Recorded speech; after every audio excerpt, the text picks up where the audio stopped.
என புரட்சி கவிஞர் பாரதிதாசன் வழியில் சோழ நாட்டிலிருந்து சோழில் வந்துள்ளேன். நான் இன்று புரட்சி சுதந்திர போராட்டத்தில் தங்கள் இன்னுயிரை நீத்த தியாகிகளை பற்றி பேச வந்துள்ளேன்.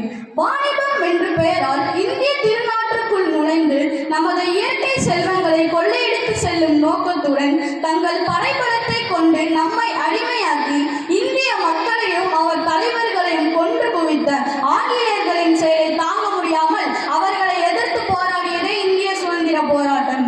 திருநெல்வேலி காட்டாங்குளம் சீமையின் ராஜா மாவீரன் அழகு முத்துக்கோன் வரி கொடுக்க மறுத்ததால் ஆங்கிலேயர்களின் வீரணி வாயில் வைத்து சுடப்பட்டது. புரட்சி வீரன் புலிதேவன் வரி கொடுக்க மறுத்ததால் ஆங்கிலேயர்களின் அடக்குமுறையால் அல்லல் பட்டார். சிவகங்கையின் சீமையின் மருது சகோதரர்கள் சின்ன மருது மற்றும் பெரிய மருது 1801 செப்டம்பர் 30 தூக்கிலிடப்பட்டனர்.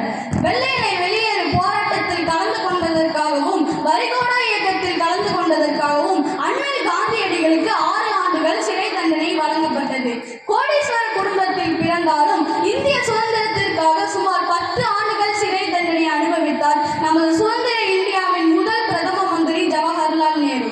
கோவை சிறையில் மாடுக்கு பதிலாக செட்டிருந்த வ.உ. சிதம்பரம் பிள்ளை.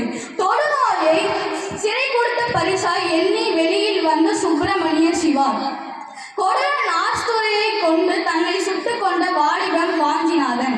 ஆணுக்கு பெண் நிகர் என்பது போல் 1780 நமது படையை வைத்து ஆங்கிலேயர்கள் மேல் தாக்குதல் நடத்தி ஆங்கிலேயர்களை வென்ற ஒரே பெண்மணி வேலு நாச்சியார். தன் சொத்தை விட்டு போராட்டத்திற்காக செலவிட்ட தென்னகத்தின் ராணி காந்தியால் அழைக்கப்பட்ட கடலூர் அஞ்சலை அம்மாள்.